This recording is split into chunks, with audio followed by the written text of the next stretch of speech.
Hi all, ഇന്ന് നമ്മൾ discuss ചെയ്യാൻ പോകുന്ന question paper 70/2025 peon or room attend അല്ലെങ്കിൽ നൈറ്റ് വാച്ച്മാൻ അവർക്കായിട്ട് നടത്തിയ എക്സാമാണ്. ജൂൺ 25 നടത്തിയ എക്സാമിൻ്റെ ക്വസ്റ്റ്യൻ പേപ്പറാണ് നമ്മളിവിടെ ഡിസ്കസ് ചെയ്യാനായിട്ട് പോകുന്നത്. ഫസ്റ്റ് ക്വസ്റ്റ്യൻ: ചുവടെ തന്നിട്ടുള്ള സംഭവങ്ങളെ കാലഗണന ക്രമത്തിലാക്കുക. ചുവടെ തന്നിട്ടുള്ള സംഭവങ്ങളെ കാലഗണന ക്രമത്തിൽ ആക്കുക. 1. ഗുരുവായൂർ സത്യാഗ്രഹം, ഈഴവ മെമ്മോറിയൽ, പാലിയം സത്യാഗ്രഹം, വൈക്കം സത്യാഗ്രഹം. അപ്പോൾ ഇതിൻ്റെ ഓർഡർ ഓപ്ഷൻ ബി ആണ് ആൻസർ. ആദ്യം നടന്നത് ഈഴവ മെമ്മോറിയലാണ്. ഈഴവ മെമ്മോറിയൽ നടന്ന വർഷം 1896 ഈഴവ മെമ്മോറിയൽ നടക്കുന്നത്. 1896 ഈഴവ മെമ്മോറിയൽ. അതിനുശേഷം വൈക്കം സത്യാഗ്രഹം 1924 വൈക്കം സത്യാഗ്രഹം. ഈഴവ മെമ്മോറിയൽ 1896, വൈക്കം സത്യാഗ്രഹം 1924. ഗുരുവായൂർ സത്യാഗ്രഹം 1931, പാലിയം സത്യാഗ്രഹം 1947. അപ്പോൾ ഓപ്ഷൻ ബി ആണ് ആൻസർ.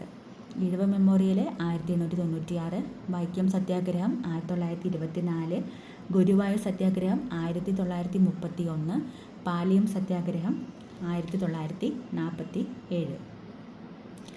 ബ്രിട്ടീഷ് വൈസ്രോയുടെ എക്സിക്യൂട്ടീവ് കൗൺസിലിൽ അംഗത്വം രാജിവെക്കുകയും ഇന്ത്യൻ നാഷണൽ കോൺഗ്രസിൻ്റെ അധ്യക്ഷ പദവിയിൽ ഇരിക്കുകയും ചെയ്ത മലയാളി ആരാണ്?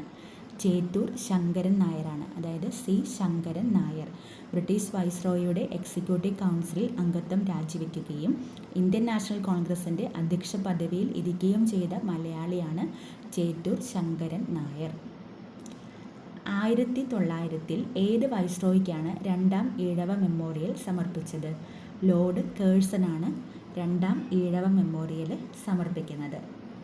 ലോർഡ് കേഴ്സൺ 1900 രണ്ടാം ഈഴവ മെമ്മോറിയൽ. അപ്പോൾ നമ്മൾ ഈഴവ മെമ്മോറിയൽ എന്ന് പറഞ്ഞിട്ട് ഫസ്റ്റ് ക്വസ്റ്റ്യനിൽ നമ്മൾ കണ്ടു 1896, അത് ഒന്നാം ഈഴവ മെമ്മോറിയലാണ്.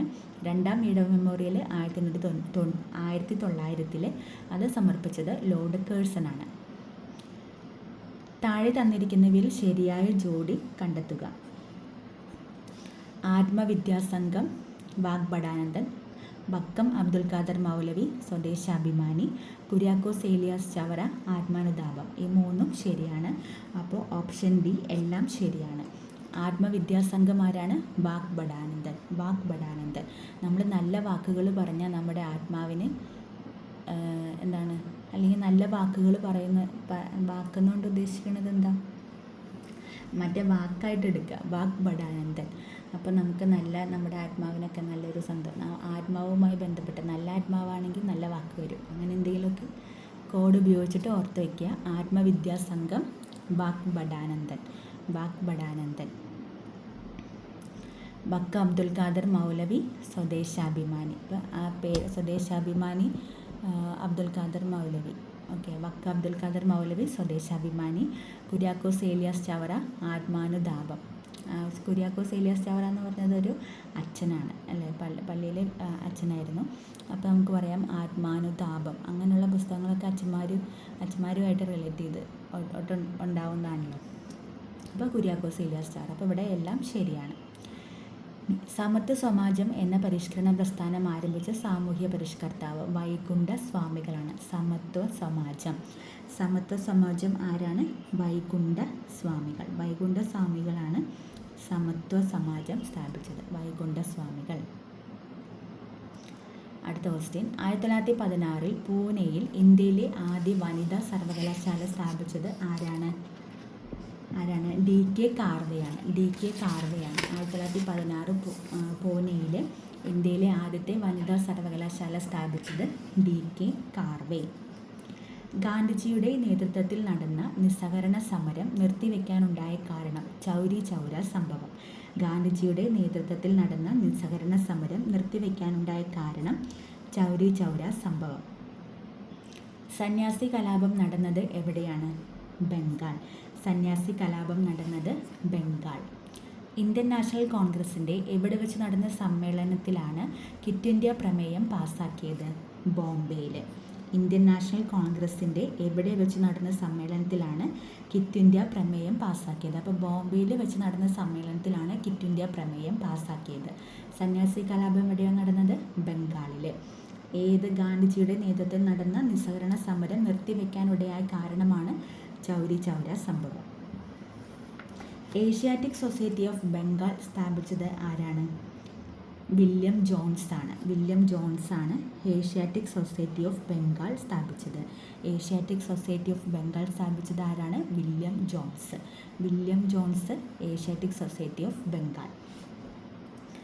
ധനബിൽ ആദ്യമായിട്ട് അവതരിപ്പിക്കുന്നത് പാർലമെൻറ്റിലെ ഏത് സഭയിലാണ്?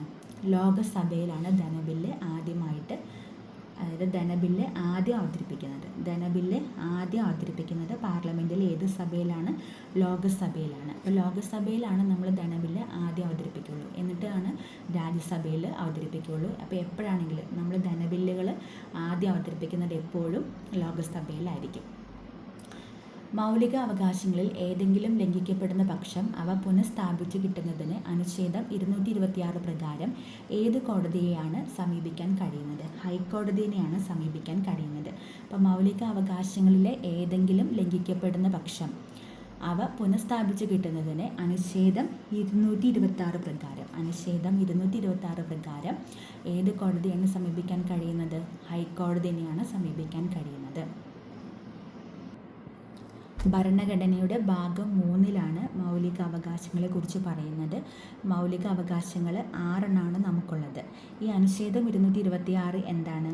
ഹൈക്കോടതികൾക്ക് റിട്ട് പുറപ്പെടുവിക്കാനുള്ള അവകാശമാണ് 226 എന്നുള്ളത്. അപ്പോൾ അനുച്ഛേദം ആർട്ടിക്കിൾ 226 ഹൈക്കോടതികൾക്ക് റിട്ട് പുറപ്പെടുവിക്കാനുള്ള അവകാശമാണ്. അപ്പോൾ മൗലിക അവകാശങ്ങളിൽ ഏതെങ്കിലും ലംഘിക്കപ്പെടുന്ന പക്ഷം അവ പുനഃസ്ഥാപിച്ച് കിട്ടുന്നതിന് അനുച്ഛേദം 226 പ്രകാരം ഏത് കോടതിയാണ് സമീപിക്കേണ്ടത്? അനുച്ഛേദം അപ്പോൾ ആർട്ടിക്കിൾ 226 എന്താ?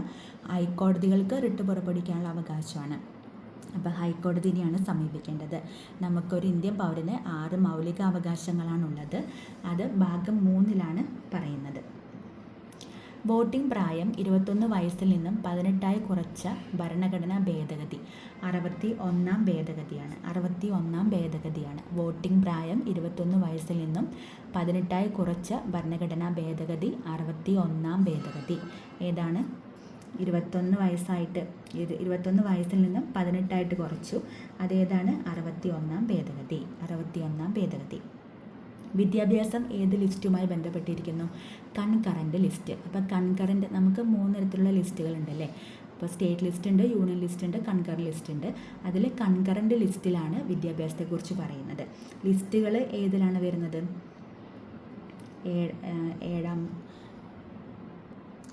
ഭരണഘടനയുടെ 7ാം ഭാഗത്തിലാണ് നമ്മൾ ലിസ്റ്റുകളെ കുറിച്ച് പഠിക്കുന്നത്. അപ്പോൾ വിദ്യാഭ്യാസം കൺകറൻറ്റ് ലിസ്റ്റിൽ വരുന്നതാണ്. താഴെ പറയുന്നവയിൽ രാജ്യസഭയെക്കുറിച്ച് ശരിയായ പ്രസ്താവന കണ്ടെത്തുക. ഇതിൽ 1ഉം 2ഉമാണ് ശരി മാത്രം നമ്മൾ നോക്കിയാൽ മതി. എന്താണ്? സംസ്ഥാനങ്ങളുടെ കൗൺസിൽ എന്നറിയപ്പെടുന്നു. സ്ഥിരം സഭയാണ് രാജ്യസഭ, ഒരു സ്ഥിരം സഭയാണ്. പിന്നെ സംസ്ഥാനങ്ങളുടെ കൗൺസിൽ എന്നാണ് അറിയപ്പെടുന്നത്. സംസ്ഥാനങ്ങളുടെ കൗൺസിൽ എന്നറിയപ്പെടുന്നു. രാജ്യസഭ ഒരു സ്ഥിരം സഭയാണ്. ഓക്കെ. വിഴിഞ്ഞം അന്താരാഷ്ട്ര വാണിജ്യ തുറമുഖം പ്രധാനമന്ത്രി രാജ്യത്തിന് സമർപ്പിച്ചത് 2025 മെയ് 2-നാണ്. 2025 മെയ് 2-നാണ് വിഴിഞ്ഞം അന്താരാഷ്ട്ര വാണിജ്യ തുറമുഖം പ്രധാനമന്ത്രി രാജ്യത്തിന് സമർപ്പിച്ചത്. 2025 മെയ് 2. അപ്പം നമ്മൾ നേരത്തെ പറഞ്ഞില്ലേ കൺകറൻറ്റ് ലിസ്റ്റ് ഏതായിരുന്നു? വിദ്യാഭ്യാസം ഏത് ലിസ്റ്റിലാണ്? കൺകറൻറ്റ് ലിസ്റ്റിൽ. ലിസ്റ്റുകൾ ഏത് ഭാഗത്തിലാണ് പറയുന്നത്? ഭാഗം 7 പറയുന്നത്. പിന്നെ 226 എന്തായിരുന്നു? ഹൈക്കോടതികൾക്ക് റിട്ടുകൾ പുറപ്പെടുവിക്കാനുള്ള അവകാശമാണ് ആർട്ടിക്കിൾ 226 പറയുന്നത്. നമുക്ക് എത്ര അവകാശങ്ങളാണ്? മൗലികാവകാശങ്ങളാണുള്ളത്? 6. മൗലികാവകാശങ്ങളെക്കുറിച്ച് പറയുന്ന ഭാഗം ഏതാണ്? ഭാഗം 3. അപ്പോൾ വിഴിഞ്ഞം അന്താരാഷ്ട്ര വാണിജ്യ തുറമുഖം പ്രധാനമന്ത്രി രാജ്യത്തിന് സമർപ്പിച്ചത് 2025 മെയ് 2 2025 ഏപ്രിൽ മാസം ഇന്ത്യ സന്ദർശിച്ച American vice president JD Vance ആണ്. JD വാൻസ് ആരാണ്? JD വാൻസ് ആരാണ്? അമേരിക്കൻ വൈസ് പ്രസിഡൻ്റാണ്. JD Vance. 2025 ഏപ്രിൽ മാസത്തിൽ JD വാൻസ് അതായത് അമേരിക്കൻ വൈസ് പ്രസിഡൻ്റായ JD വാൻസ് ഇന്ത്യ സന്ദർശിച്ചു. സ്വാതന്ത്ര്യാനന്തരം നാട്ടുരാജ്യങ്ങളെ ഇന്ത്യൻ യൂണിയനിൽ ലയിപ്പിക്കുന്നതിന് ജവഹർലാൽ നെഹ്റുവിനും സർദാർ വല്ലഭായ് പട്ടേലിനും ഒപ്പം നിർണായക പങ്ക് വഹിച്ച മലയാളിയാണ് BP മേനോൻ. മലയാളി ആരാണ്? BP മേനോനാണ്. സ്വാതന്ത്ര്യാനന്തരം നാട്ടുരാജ്യങ്ങളെ ഇന്ത്യൻ യൂണിയനിൽ ലയിപ്പിക്കുന്നതിന് ജവഹർലാൽ നെഹ്റുവിനും സർദാർ വല്ലഭായ് പട്ടേലിനുമൊപ്പം നിർണായക പങ്ക് വഹിച്ച മലയാളിയാണ് BP മേനോൻ. നാട്ടുരാജ്യങ്ങളുടെ സംയോജനത്തിൽ ആരുടെയൊക്കെ ഒപ്പമാണ്? ജവഹർലാൽ നെഹ്റുവിനും സർദാർ വല്ലഭായ് പട്ടേലിനും ഒപ്പം നിർണായക പങ്ക് വഹിച്ച ആളാണ് BP മേനോൻ. ഇന്ത്യൻ ആസൂത്രണ കമ്മീഷൻ്റെ പ്രഥമ വൈസ് ചെയർമാനാണ് ഗുൽസരിലാൽ നന്ദ. ഇന്ത്യൻ ആസൂത്രണ കമ്മീഷൻ്റെ പ്രഥമ വൈസ് ചെയർമാൻ ആരാണ്? ഗുൽസരിലാൽ നന്ദ. ഗുൽസരിലാൽ നന്ദയാണ് ഇന്ത്യൻ ആസൂത്രണ കമ്മീഷൻ്റെ പ്രഥമ വൈസ് ചെയർമാൻ. ഏത് രാജ്യവുമായാണ് 1954 ഇന്ത്യ പഞ്ചശീല കരാറിൽ ഒപ്പിട്ടത്? ആരുമായിട്ടാണ്? ഏത് രാജ്യവുമായിട്ടാണ്? ചൈനയുമായിട്ടാണ് ഒപ്പിട്ടത്. ഏത് രാജ്യവുമായിട്ടാണ്? ചൈനയുമായിട്ടാണ് ഒപ്പിട്ടത്. 1954 പഞ്ചശീല തത്വങ്ങളിൽ ഒപ്പിടുന്നത്. ആരുമായിട്ടാണ്? ചൈനയുമായിട്ട്. മിസൈൽ മാൻ ഓഫ് ഇന്ത്യ എന്ന് വിശേഷിപ്പിക്കുന്നത് ആരെയാണ്? Doctor APJ Abdul Kalam. Doctor APJ Abdul കലാമിനെയാണ് മിസൈൽ മാൻ ഓഫ് ഇന്ത്യ എന്ന് വിശേഷിപ്പിക്കുന്നത്. ഇന്ത്യയിൽ ഭാഷാടിസ്ഥാനത്തിൽ രൂപമെടുത്ത ആദ്യ സംസ്ഥാനമാണ് ആന്ധ്രാപ്രദേശ്. ഇത് കുറേ ക്വസ്റ്റ്യൻ പേപ്പറിൽ റിപ്പീറ്റ് ചെയ്ത് ചോദിക്കുന്ന ക്വസ്റ്റ്യനാണ്. അപ്പോൾ ഇന്ത്യയിൽ ഭാഷാടിസ്ഥാനത്തിൽ രൂപമെടുത്ത ആദ്യ സംസ്ഥാനമാണ് ആന്ധ്രാപ്രദേശ്. പ്രധാനമന്ത്രി നരേന്ദ്രമോദി പാർലമെൻറ്റിൽ പ്രതിനിധീകരിക്കുന്ന ലോക്സഭാ മണ്ഡലം വാരണാസിയാണ്. അപ്പം നരേന്ദ്രമോദി ഏത് ലോക്സഭാ മണ്ഡലമാണ്? വാരണാസി. ISROയുടെ ഇപ്പോഴത്തെ ചെയർമാൻ ആരാണ്? Doctor V നാരായണനാണ്. ഡോക്ടർ V നാരായണനാണ് ISROയുടെ ഇപ്പോഴത്തെ ചെയർമാൻ. Doctor V Narayanan. ഇന്ത്യയിലെ വിവിധ നദീതട പദ്ധതികളും അവയുടെ നദികളും ചുവടെ നൽകിയിട്ടുണ്ട്. ശരിയായ ജോഡികൾ കണ്ടെത്തുക. അപ്പോൾ അതിൽ ഓപ്ഷൻ C ആണ്. ഹിരാക്കുണ്ട് എവിടെയാണ്? മഹാനദിയിലാണ്. ഹിരാക്കുണ്ട് മഹാനദി. സർദാർ സരോവർ നർമ്മദ. കൃഷ്ണരാജസാഗർ കാവേരി. നിസാം സാഗർ ഗോദാവരി.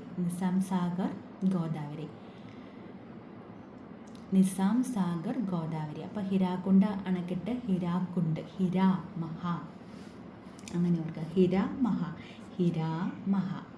ഇവിടെ ഒരു ഇങ്ങനെ ഒരു ദീർഘം, ഒരു ഹിരാ എന്നുണ്ടല്ലോ. അപ്പോൾ മഹാനദി, ഹിരാക്കുണ്ട് മഹാനദി. സർദാർ സരോവർ എന്ന് പറയുമ്പോൾ നമ്മൾ നർമ്മദ. സർദാർ സരോവർ നർമ്മദ. ഈ ദാ ഓർക്കുക. സർദാർ സരോവർ നർമ്മദ. ഹിരാക്കുണ്ട് മഹാനദി, സർദാർ സരോവർ നർമ്മദ, കൃഷ്ണരാജസാഗർ കാവേരി, പിന്നെ നിസാം സാഗർ ഗോദാവരി. കേരളത്തിലെ ഏറ്റവും വിസ്തൃതമായ ബയോസ്ഫിയർ റിസർവാണ് അഗസ്ത്യമല. ഏതാണ്? അഗസ്ത്യമല. കേരളത്തിലെ ഏറ്റവും വിസ്തൃതമായ ബയോസ്ഫിയർ റിസർവ് അഗസ്ത്യമലയാണ്. പുനർഗേഹം പദ്ധതിയുടെ ഗുണഭോക്താക്കൾ ആര്? മത്സ്യത്തൊഴിലാളി കുടുംബങ്ങളാണ്. പുനർഗേഹം എന്താണ്? പുനർഗേഹം പദ്ധതിയുടെ ഗുണഭോക്താക്കൾ ആരാണ്? മത്സ്യത്തൊഴിലാളികൾ. തിരുവിതാംകൂറിലെ ആദ്യ റെയിൽവേ ലൈനാണ് കൊല്ലം ചെങ്കോട്ട. തിരുവിതാംകൂറിലെ ആദ്യത്തെ റെയിൽവേ ലൈനാണ് കൊല്ലം ചെങ്കോട്ട. പുനർഗേഹം എന്തുമായി ബന്ധപ്പെട്ടതാണ്? മത്സ്യത്തൊഴിലാളി കുടുംബങ്ങൾ. അതാണ് പുനർഗേഹം പദ്ധതിയുടെ ഗുണഭോക്താക്കൾ എന്ന് പറയുന്നത് മത്സ്യത്തൊഴിലാളി കുടുംബങ്ങളാണ്. തിരുവിതാംകൂറിലെ ആദ്യത്തെ റെയിൽവേ ലൈനാണ് കൊല്ലം ചെങ്കോട്ട. ഹിമാലയ പർവ്വതനിരയായ ഹിമാദ്രിയുടെ സവിശേഷതകൾ അല്ലാത്തത് ഏതെന്നാണ് ചോദിച്ചിരിക്കുന്നത്. ഇതിലെ 1ഉം 4ഉമാണ്. ഹിമാലയ പർവ്വതനിരയായ ഹിമാദ്രിയുടെ സവിശേഷതകളിൽ അല്ലാത്തത് 1ഉം 4ഉമാണ്. അപ്പോൾ ഏതൊക്കെയാണ് സവിശേഷതകളിൽ പെടുന്നത്? ലോകത്തിലെ ഉയരമേറിയ കൊടുമുടികൾ കാണപ്പെടുന്നത് ഹിമാദ്രിയിലാണ്. മഞ്ഞു മൂടപ്പെട്ട പർവ്വതങ്ങൾ. അപ്പോൾ ഹിമാലയ പർവ്വതനിരയായ ഹിമാദ്രിയുടെ സവിശേഷതകൾ ഏതൊക്കെയാണെന്ന് നമുക്ക് പഠിക്കാം. ഏതൊക്കെയാണ്? ലോകത്തിലെ ഉയരമേറിയ കൊടുമുടികൾ കാണപ്പെടുന്നു. മഞ്ഞു മൂടപ്പെട്ട പർവ്വതങ്ങളാണ് ഹിമാദ്രിയിലുള്ളത്. മലബാറിലെ ആദ്യത്തെ ഡീസൽ വൈദ്യുത നിലയമാണ് ബ്രഹ്മപുരം. മലബാറിലെ ആദ്യത്തെ ഡീസൽ വൈദ്യുത നിലയമാണ് ബ്രഹ്മപുരം. 2027 ഒളിമ്പിക് സ്പോർട്സ് ഗെയിംസിന് ആതിഥേയത്വം വഹിക്കുന്ന രാജ്യം സൗദി അറേബ്യയാണ്. 2027 ഒളിമ്പിക് സ്പോർട്സ് ഗെയിംസിന് ആതിഥേയത്വം വഹിക്കുന്ന രാജ്യം സൗദി അറേബ്യ. ഏതാണ്? Saudi Arabia. കേരളത്തിലെ ദേശീയോദ്യാനങ്ങളുമായി ബന്ധപ്പെട്ട് ചുവടെ നൽകിയിരിക്കുന്ന വിവരങ്ങൾ ശരിയായ രീതിയിൽ ക്രമപ്പെടുത്തുക. പാമ്പാടും ചോല. പാമ്പാടും ചോലയുടെ പ്രത്യേകത എന്താണ്? ഏറ്റവും ചെറിയ ദേശീയോദ്യാനമാണ് പാമ്പാടും ചോല. മതികെട്ടാൻ ചോല 2003 അത് ദേശീയോദ്യാനമായി. ഇരവികുളം എവിടെയാണ്? നീലഗിരി താറ്. ഇരവികുളത്ത് അവിടെ സംരക്ഷിക്കപ്പെടുന്ന മൃഗമാണ് നീലഗിരി താറ്. സൈലൻറ്റ് വാലി ഏതാണ്? നീലഗിരി കുന്നുകളിലാണ് സൈലൻറ്റ് വാലി ഉള്ളത്. അപ്പോൾ പാമ്പാടും ചോലയാണ് ഏറ്റവും ചെറിയ ദേശീയോദ്യാനം. മതികെട്ടാം ചോല എന്താണ്? 2003 അത് ദേശീയോദ്യാനമായിട്ട് മാറി. അപ്പോൾ 2003 ദേശീയോദ്യാനമായിട്ട് മാറി. ഇരവികുളത്തുള്ളത് നീലഗിരി താറ്, സൈലൻറ്റ് വാലി, നീലഗിരി കുന്നുകൾ. ലോകത്തിൻ്റെ പല ഭാഗങ്ങളിൽ പ്രാദേശികമായ താപമർദ്ദ വ്യതിയാനങ്ങൾ മൂലമുണ്ടാകുന്ന കാറ്റുകളാണ് പ്രാദേശികവാതങ്ങൾ. ഉത്തരേന്ത്യൻ സമതലത്തിൽ വീശുന്ന പ്രാദേശികവാതമായ ഉഷ്ണക്കാറ്റിനെ ഏതു പേരിൽ അറിയപ്പെടുന്നു? ലൂ എന്നാണ് അറിയപ്പെടുന്നത്. ഇതും കുറേ തവണ ചോദിച്ചിട്ടുള്ള ക്വസ്റ്റ്യനാണ്. ഇപ്പോൾ ലോകത്തിൻ്റെ പല ഭാഗങ്ങളിൽ പ്രാദേശികമായ താപമർദ്ദ വ്യതിയാനങ്ങൾ മൂലമുണ്ടാകുന്ന കാറ്റുകളെയാണ് നമ്മൾ പ്രാദേശികവാതങ്ങൾ എന്ന് പറയുന്നത്. അപ്പോൾ ഉത്തരേന്ത്യൻ സമതലത്തിൽ വീശുന്ന പ്രാദേശികവാതമായ ഉഷ്ണക്കാറ്റിനെ ലൂ എന്നാണ് പറയുന്നത്. അടുത്ത ക്വസ്റ്റ്യൻ ക്യാൻസൽ ചെയ്തതാണ്. കെ സ്മാർട്ട് ഏതുമായി ബന്ധപ്പെട്ടിരിക്കുന്നു? കെ സ്മാർട്ട് തദ്ദേശ സ്വയംഭരണ സ്ഥാപനങ്ങളുടെ കാര്യക്ഷമതയും സുതാര്യതയും വർദ്ധിപ്പിക്കുന്നതിന് ലക്ഷ്യമിടുന്ന പദ്ധതിയാണ് കെ സ്മാർട്ട്. എന്താണ് കെ സ്മാർട്ട് എന്ന് പറയുന്നത്? തദ്ദേശ സ്വയംഭരണ സ്ഥാപനങ്ങളുടെ കാര്യക്ഷമതയും സുതാര്യതയും വർദ്ധിപ്പിക്കുന്നതിനായി ലക്ഷ്യമിടുന്ന പദ്ധതിയാണ് K smart. Nellikampatty game sanctuary എന്ന് ആദ്യകാലങ്ങളിൽ അറിയപ്പെട്ടിരുന്ന വന്യജീവി സങ്കേതമാണ് പെരിയാർ ടൈഗർ റിസർവ്. ഏതാണ്? Periyar tiger reserve. Nellikampatty game sanctuary എന്ന് ആദ്യകാലങ്ങളിൽ അറിയപ്പെട്ടിരുന്ന വന്യജീവി സങ്കേതമാണ് പെരിയാർ ടൈഗർ റിസർവ്. ഇന്ത്യയിലെ ആദ്യത്തെ സമ്പൂർണ്ണ ഡിജിറ്റൽ സാക്ഷരത നേടിയ പഞ്ചായത്താണ് പുല്ലമ്പാറ പഞ്ചായത്ത്. ഡിജിറ്റൽ സാക്ഷരത നേടിയ പഞ്ചായത്ത്. ഇന്ത്യയിലെ ആദ്യത്തെ സമ്പൂർണ്ണ ഡിജിറ്റൽ സാക്ഷരത നേടിയ പഞ്ചായത്താണ് പുല്ലമ്പാറ. കുങ്കുമപ്പൂ കൃഷിക്ക് ഏറ്റവും അനുയോജ്യമായതും കാശ്മീർ താഴ്വരയിലെ ഹിമാനികൾ നിക്ഷേപിക്കപ്പെടുന്നതുമായ മണൽ നിറഞ്ഞ ജൈവാംശമുള്ള മണ്ണാണ് കരേവാസ് മണ്ണ്. എന്താണ്? കരേവാസ് മണ്ണ്. കുങ്കുമപ്പൂ കൃഷിക്ക് ഏറ്റവും അനുയോജ്യമായതും കാശ്മീർ താഴ്വരയിലെ ഹിമാനികൾ നിക്ഷേപിക്കപ്പെടുന്നതുമായ മണൽ നിറഞ്ഞ ജൈവാംശമുള്ള മണ്ണ് കരേവാസ് മണ്ണ്. ഈർപ്പവാഹിയായ കാറ്റിൻ്റെ ദിശയ്ക്ക് അഭിമുഖമായി നിൽക്കുന്ന പർവ്വതങ്ങൾ കാറ്റിനെ തടഞ്ഞു നിർത്തുന്നത് കാരണം ആ പ്രദേശങ്ങളിൽ വലിയ തോതിൽ മഴ ലഭ്യമാകുന്നു. അതുകൊണ്ട് തന്നെ മറുഭാഗത്ത് മഴ കുറയുകയും ചെയ്യുന്നു. ഇത്തരത്തിൽ മഴ കുറഞ്ഞ പ്രദേശങ്ങളെ അറിയപ്പെടുന്നതാണ് മഴൽ നിഴൽ പ്രദേശങ്ങൾ എന്നറിയപ്പെടുന്നു. അപ്പോൾ ഈർപ്പവാഹിയായ കാറ്റിൻ്റെ ദിശയ്ക്ക് അഭിമുഖമായി നിൽക്കുന്ന പർവ്വതങ്ങൾ കാറ്റിനെ തടഞ്ഞു നിർത്തുന്നു. കാരണം ആ പ്രദേശങ്ങളിൽ വലിയ തോതിൽ മഴ ലഭ്യമാകുന്നു. അതുകൊണ്ട് തന്നെ മറുഭാഗത്ത് മഴ കുറയുകയും ചെയ്യുന്നു. അപ്പോൾ ഇത്തരത്തിൽ മഴ കുറഞ്ഞ പ്രദേശങ്ങളെയാണ് മഴനിഴൽ പ്രദേശങ്ങൾ എന്ന് പറയുന്നത്. വേമ്പനാട് കായലുമായി ബന്ധപ്പെട്ട് നൽകിയിരിക്കുന്ന വിവരങ്ങളിൽ തെറ്റായവ തിരിച്ചറിയുക. എന്താണ്? തെറ്റായവയാണ് നമ്മൾ തിരിച്ചറിയേണ്ടത്. ഏതൊക്കെയാണ്? 1ഉം 4ഉമാണ് തെറ്റായിട്ട് കൊടുത്തിരിക്കുന്നത്. നമുക്ക് ശരിയായത് പഠിക്കാം. നെഹ്റു ട്രോഫി വള്ളംകളി നടക്കുന്ന കായൽ വേമ്പനാട്ട് കായലാണ്. നെഹ്റു ട്രോഫി വള്ളംകളി നടക്കുന്നത് വേമ്പനാട്ട് കായലിലാണ്. തണ്ണീർമുക്കം ബണ്ട് നിർമ്മിച്ചിരിക്കുന്നത് വേമ്പനാട്ട് കായലിലാണ്. തണ്ണീർമുക്കം ബണ്ട്, നെഹ്റു ട്രോഫി വള്ളംകളി ഇതൊക്കെ നടക്കുന്നത് എവിടെയാണ്? വേമ്പനാട്ട് കായലിലാണ്. അതാണ് ശരിയായിട്ടുള്ളത്. ഇതിൽ തെറ്റായവയാണ് ചോദിച്ചിരിക്കുന്നത്. നമ്മൾ ശരിയായിട്ടുള്ളതാണ് പഠിച്ചത്. ഓപ്പറേഷൻ ബ്രഹ്മ എന്ന ദൗത്യത്തിൻ്റെ ലക്ഷ്യം എന്താണ്? ഓപ്പറേഷൻ ബ്രഹ്മ എന്തിനു വേണ്ടിയിട്ടുള്ളതാണ്? ഓപ്പറേഷൻ ബ്രഹ്മ മ്യാൻമറിൽ ഉണ്ടായ ഭൂകമ്പത്തിൽ അടിയന്തര മാനുഷിക സഹായം നൽകുന്നതിനായി ഇന്ത്യൻ സൈന്യം ആരംഭിച്ച ദൗത്യമാണ്. അപ്പോൾ മ്യാൻമറിൽ ഇന്ത്യൻ സൈന്യം നടത്തിയ ദൗത്യമാണ് ഓപ്പറേഷൻ ബ്രഹ്മ എന്നുള്ളത്. മ്യാൻമറിൽ ഉണ്ടായ ഭൂകമ്പത്തിൽ അടിയന്തര മാനുഷിക സഹായം നൽകുന്നതിനായി ഇന്ത്യൻ സൈന്യം നടത്തിയതാണ് ഓപ്പറേഷൻ ബ്രഹ്മ. കേരളത്തിലെ ഏറ്റവും വലിയ മത്സ്യബന്ധന തുറമുഖവും ഇൻഡോ നോർവീജിയൻ പ്രൊജക്ട് എന്നറിയപ്പെടുന്നതുമായ തുറമുഖമാണ് നീണ്ടകര. കേരളത്തിലെ ഏറ്റവും വലിയ മത്സ്യബന്ധന തുറമുഖവും ഇൻഡോ നോർവീജിയൻ പ്രൊജക്ട് എന്നറിയപ്പെടുകയും ഇൻഡോ നോർവീജിയൻ പ്രൊജക്ട് അറിയപ്പെടുന്നതുമായ തുറമുഖമാണ് നീണ്ടകര. അപ്പോൾ ഇൻഡോ നോർവീജിയൻ പ്രൊജക്ട് എന്നറിയപ്പെടുന്ന തുറമുഖം നീണ്ടകര. കേരളത്തിലെ ഏറ്റവും വലിയ മത്സ്യബന്ധന തുറമുഖവും ഏതാണ്? നീണ്ടകരയാണ്.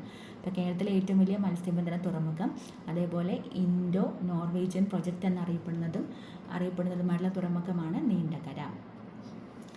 കേരളത്തിൻ്റെ വനമേഖലയുമായി ബന്ധപ്പെട്ട് നൽകിയിരിക്കുന്ന പ്രസ്താവനകളിൽ ശരിയായവ തിരിച്ചറിയുക. ഇതിൽ 3ഉം 4ഉമാണ് ശരി. ഏതാണ്? സൈലന്റ് വാലി ഒരു ഉഷ്ണമേഖല നിത്യഹരിത വനപ്രദേശമാണ്. സൈലന്റ് വാലി ഒരു ഉഷ്ണമേഖല നിത്യഹരിത വനപ്രദേശമാണ്. കേരളത്തിൽ വനഭൂമി ഏറ്റവും കൂടുതലുള്ളത് ഇടുക്കി ജില്ലയിലാണ്. ഇടുക്കി ജില്ലയിലാണ് വനഭൂമി ഏറ്റവും കൂടുതലുള്ളത്. സൈലന്റ് വാലി എന്താണ്? ഒരു ഉഷ്ണമേഖല നിത്യഹരിത വനപ്രദേശമാണ്. ചേരുംപടി ചേർക്കുക. ഇതിൽ കരുമാടിക്കുട്ടൻ സ്മാരകം ആലപ്പുഴയാണ്. കരുമാടിക്കുട്ടൻ സ്മാരകം എവിടെയാണ്? ആലപ്പുഴ. ചന്ദ്രഗിരിക്കോട്ട കാസർഗോഡ്.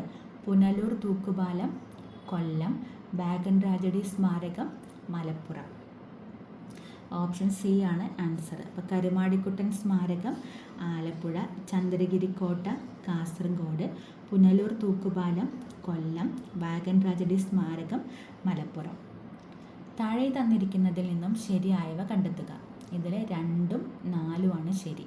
ഓപ്ഷൻ ഡി ആണ് ആൻസർ. 2ഉം 4ഉമാണ് ശരി. അതായത് ബൂവർ യുദ്ധം ദക്ഷിണാഫ്രിക്കയുമായി ബന്ധപ്പെട്ടതാണ്. ബൂവർ യുദ്ധം.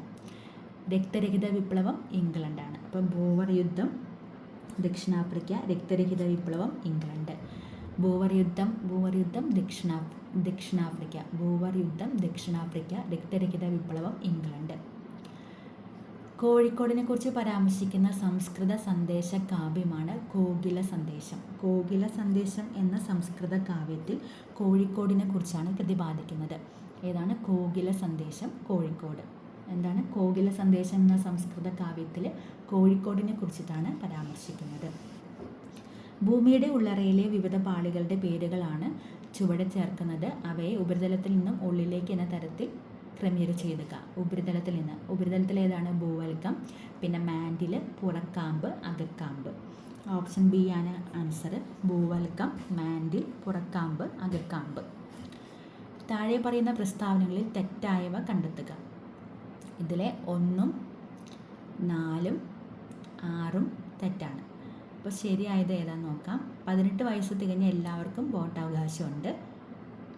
പിന്നെ ആരും നിയമത്തിന് അതീതരല്ല, അതും ശരിയാണ്. അവകാശങ്ങൾ ഉള്ളതുപോലെ നമുക്ക് കടമകളുമുണ്ട്, അതൊക്കെ ശരിയായിട്ടുള്ള കാര്യങ്ങളാണ്. 2025 മാർച്ചിൽ അന്തരിച്ച വാൽ കിൽമർ ഏത് മേഖലയിൽ പ്രശസ്തനാണ്? ചലച്ചിത്ര രംഗമാണ്. വാൽ കിൽമർ ആരാണ്? വാൽ കിൽമർ ചലച്ചിത്ര രംഗവുമായി ബന്ധപ്പെട്ട ആളാണ്. 2025 മരിച്ച വാൽ കിൽമർ ചലച്ചിത്ര രംഗവുമായി ബന്ധപ്പെട്ട ആളാണ്. വാൽ കിൽമർ ചലച്ചിത്ര രംഗം. 2024 മാതൃഭൂമി സാഹിത്യ പുരസ്കാരം ലഭിച്ചത് സാറ ജോസഫിനാണ്. 2024 മാതൃഭൂമി സാഹിത്യ പുരസ്കാരം സാറ ജോസഫിനാണ് 2024 മാതൃഭൂമി സാഹിത്യ പുരസ്കാരം ലഭിച്ചത് സാറ ജോസഫിനാണ്. വനിതകൾക്കായി സുഭദ്ര യോജന പദ്ധതി ആരംഭിച്ച സംസ്ഥാനമാണ് ഒഡീഷ. അപ്പോൾ സുഭദ്ര യോജന പദ്ധതി ആരാണ് ആരംഭിച്ചത്? ഒഡീഷയാണ്. ആർക്ക് വേണ്ടിയിട്ടാണ് സുഭദ്ര യോജന പദ്ധതി? വനിതകൾക്കായിട്ടാണ്. അപ്പോൾ വനിതകൾക്കായിട്ട് സുഭദ്ര യോജന പദ്ധതി ആരംഭിച്ചത് ഒഡീഷയാണ്. സംസ്ഥാനത്തെ ആദ്യ അഡ്വഞ്ചർ ടൂറിസം അക്കാദമിയും പാർക്കും നിലവിൽ വരുന്നത് ശാസ്താംപാറയിലാണ്. സംസ്ഥാനത്തെ ആദ്യത്തെ അഡ്വഞ്ചർ ടൂറിസം അക്കാദമിയും പാർക്കും നിലവിൽ വരുന്നത് ശാസ്താംപാറ. എവിടെയാണ്? ശാസ്താംപാറയിലാണ്. കരിമ്പൻ എന്നത് ഏത് വിഭാഗത്തിൽ പെടുന്നു? കരിമ്പൻ എന്നുള്ളത് ഒരു ഫംഗസാണ്. നമ്മുടെ ഡ്രസ്സിലൊക്കെ വരുന്ന കരിമ്പനല്ലേ, അതെന്താണ്? ഒരു ഫംഗസാണ്. നാഗപതിവയ്ക്കൽ നടത്തുന്ന സസ്യത്തിന് ഉദാഹരണമാണ് കുരുമുളക്. നാഗപതിവയ്ക്കൽ നടത്തുന്ന സസ്യത്തിന് ഉദാഹരണമാണ് കുരുമുളക്. അടുത്ത ക്വസ്റ്റ്യൻ ക്യാൻസലാണ്. ഇനി കേന്ദ്ര കിഴങ്ങുവിള ഗവേഷണ കേന്ദ്രം സ്ഥിതി ചെയ്യുന്ന ജില്ല തിരുവനന്തപുരത്താണ് കേന്ദ്ര കിഴങ്ങുവിള ഗവേഷണ കേന്ദ്രം സ്ഥിതി ചെയ്യുന്നത്. തിരുവനന്തപുരത്താണ് കേന്ദ്ര കിഴങ്ങുവിള ഗവേഷണ കേന്ദ്രം സ്ഥിതി ചെയ്യുന്നത്. കിഴങ്ങുവിള ഗവേഷണ കേന്ദ്രം എവിടെയാണ്? തിരുവനന്തപുരത്താണ്. അസ്കോർബിക് ആസിഡ് എന്ന പേരിൽ അറിയപ്പെടുന്ന വൈറ്റമിനാണ് വൈറ്റമിൻ സി. വൈറ്റമിൻ സിയുടെ മറ്റൊരു പേരാണ് അസ്കോർബിക് ആസിഡ് വൈറ്റമിൻ സി.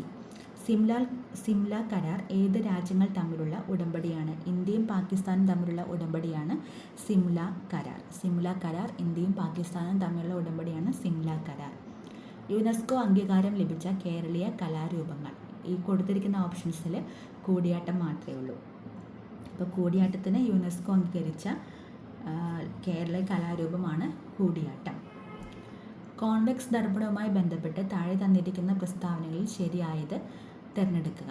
2ഉം 4ഉമാണ് ശരി. വാഹനങ്ങളിലെ റിയർ വ്യൂ മിററായിട്ട് ഉപയോഗിക്കുന്നു. പ്രതിപതന തലം പുറത്തേക്ക് ഉന്തി നിൽക്കുന്ന ഗോളീയ ദർപ്പണങ്ങളാണ് ഇവ. കോൺവെക്സ് ദർപ്പണങ്ങൾ എന്ന് പറഞ്ഞാൽ അതിൻ്റെ പ്രതിപതന തലം പുറത്തേക്ക് ഉന്തി നിൽക്കുന്നതാണ്. അപ്പോൾ നമ്മൾ വാഹനങ്ങളിലെ മിറർ നോക്കിക്കഴിഞ്ഞാൽ നമുക്ക് മനസ്സിലാവും അതിങ്ങനെ പുറത്തേക്ക് ഉന്തി നിൽക്കുന്ന തരത്തിലായിരിക്കും. അപ്പോൾ അങ്ങനെയുള്ളതാണ് കോൺവെക്സ് ദർപ്പണങ്ങൾ. ഇപ്പോൾ വാഹനങ്ങളിൽ നമ്മൾ റിയർ വ്യൂ മിററായിട്ട് ഉപയോഗിക്കുന്നത് കോൺവെക്സ് ദർപ്പണമാണ്. അതേപോലെ പ്രതിപതന തലം പുറത്തേക്ക് ഉന്തി നിൽക്കുന്ന ഗോളീയ ദർപ്പണങ്ങളാണ് എന്തെന്ന് പറയുന്നത്? കോൺവെക്സ് ദർപ്പണങ്ങൾ എന്ന് പറയുന്നത്. താഴെ തന്നിരിക്കുന്നവയിൽ ശാസ്ത്രജ്ഞരും കണ്ടുപിടുത്തങ്ങളും ശരിയായി യോജിച്ച ജോഡികൾ കണ്ടെത്തുക. അതിൽ 1 മാത്രമാണ് ശരിയായി യോജിച്ച ജോഡികൾ.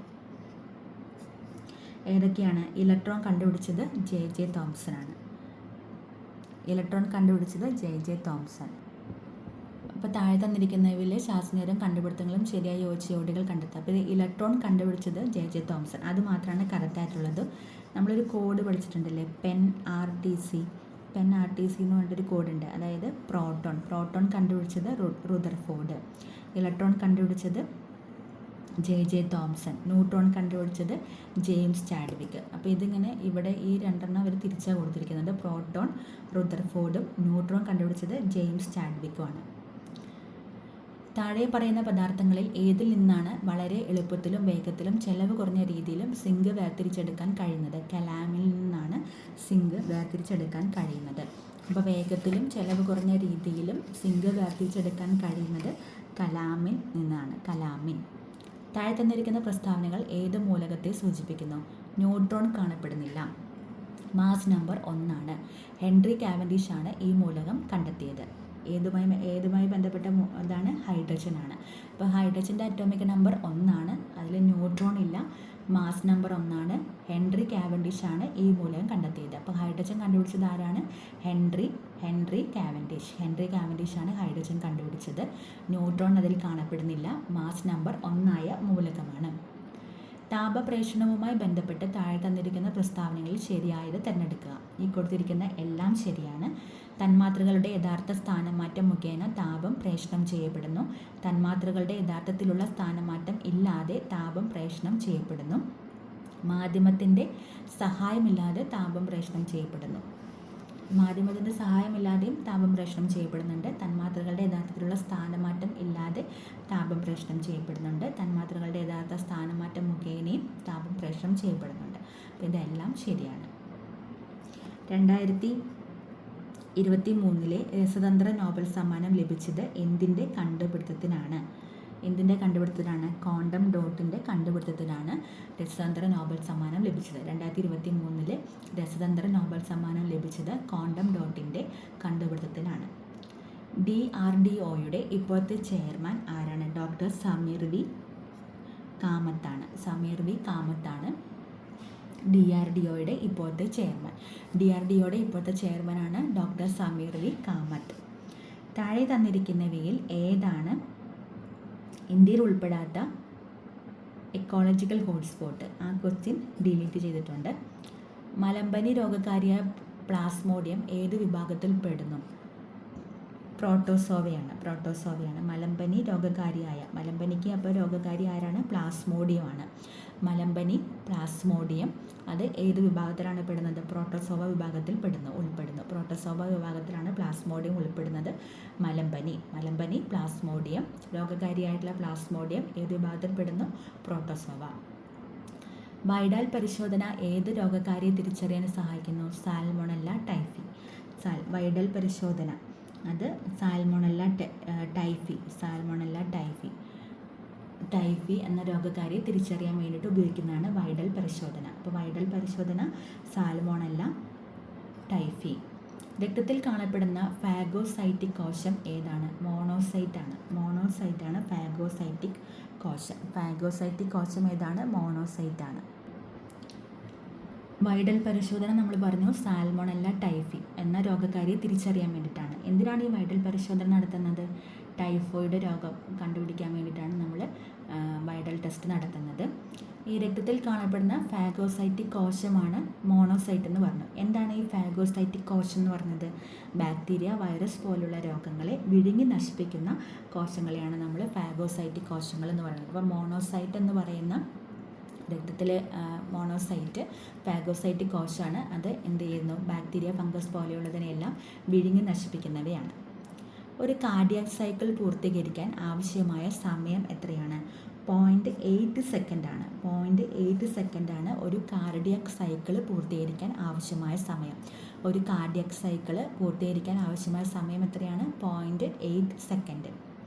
എലിപ്പനിക്ക് കാരണമായ രോഗകാരിയുടെ പേരെന്ത്? ലെപ്റ്റോസ്പൈറ. ഏത് രോഗം വരുത്തുന്നതാണ്? എലിപ്പനിക്ക് കാരണമായിട്ടുള്ള രോഗകാരിയാണ് ലെപ്റ്റോസ്പൈറ. ഏതാണ്? ലെപ്റ്റോസ്പൈറ. ക്ഷയരോഗം പ്രതിരോധിക്കാൻ ഉപയോഗിക്കുന്ന വാക്സിൻ്റെ പേരെന്താണ്? BCG. രക്തത്തിലെ കാൽസ്യത്തിൻ്റെ സാധാരണ അളവ് 9-11 mg ആണ്. 9-11 mg ആണ് കാൽസ്യം വേണ്ടത്. നമ്മുടെ രക്തത്തിലെ കാൽസ്യത്തിൻ്റെ പരമാവധി അളവ് 9-11 mg. മസ്തിഷ്കത്തെ പൊതിഞ്ഞ് കാണുന്ന സ്ഥലപാളിയാണ് മെനിഞ്ചസ്. മസ്തിഷ്കത്തെ പൊതിഞ്ഞ് കാണുന്ന സ്ഥലപാളിയാണ് മെനിഞ്ചസ്. ഏതാണ്? മെനിഞ്ചസ്. മുറിവുണ്ടാകുമ്പോൾ രക്തം കട്ടപിടിക്കാൻ സഹായിക്കുന്ന ജീവകം ഏതാണ്? ജീവകം K. മുറിവുണ്ടാകുമ്പോൾ രക്തം കട്ടപിടിക്കാൻ സഹായിക്കുന്ന ജീവകമാണ് ജീവകം K. ലോക പ്രകൃതി സംരക്ഷണ ദിനം ജൂലൈ 28. ലോക പ്രകൃതി സംരക്ഷണ ദിനമാണ് ജൂലൈ 28. എന്താണ്? ലോക പ്രകൃതി സംരക്ഷണ ദിനം. പ്രമേഹം ബാധിച്ച കുട്ടികൾക്ക് സൗജന്യ ചികിത്സ നൽകുന്നതിന് കേരള ആരോഗ്യ വകുപ്പ് രൂപീകരിച്ച പദ്ധതിയാണ് മിഠായി. ഇതിനെ നമ്മൾക്ക് കുട്ടികൾക്കല്ലേ പ്രമേഹം. അപ്പോൾ കുട്ടികൾക്ക് ഏറ്റവും ഇഷ്ടപ്പെട്ടത് എന്താണ്? മിഠായിയാണ്. അപ്പോൾ അങ്ങനെ ഓർത്ത് വയ്ക്കാം. അപ്പോൾ പ്രമേഹം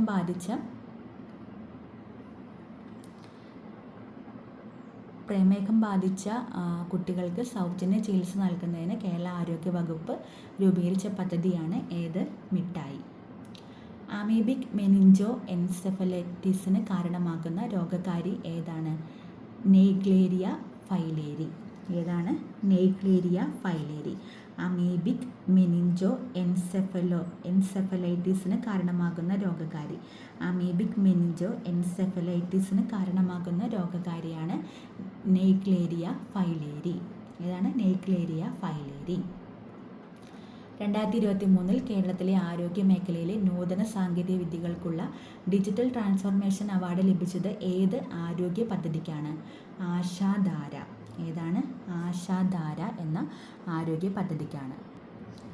ആശാധാര എന്ന് പറയുന്ന പദ്ധതി എന്തിനു വേണ്ടിയിട്ടുള്ളതാണെന്ന് വെച്ച് കഴിഞ്ഞാൽ മാനസിക രോഗമുള്ളവർക്ക് മെച്ചപ്പെട്ട പരിചരണവും പിന്തുണയും നൽകുക എന്നതാണ് ഇതിൻ്റെ പ്രധാനപ്പെട്ട ലക്ഷ്യം. അപ്പോൾ 2023 കേരളത്തിലെ ആരോഗ്യ മേഖലയിലെ നൂതന സാങ്കേതിക വിദ്യകൾക്കുള്ള ഡിജിറ്റൽ ട്രാൻസ്ഫോർമേഷൻ അവാർഡ് ലഭിച്ചത് ഏത് ആരോഗ്യ പദ്ധതിക്കാണെന്ന് ചോദിച്ചു കഴിഞ്ഞാൽ ആശാധാര പദ്ധതിക്കാണ്.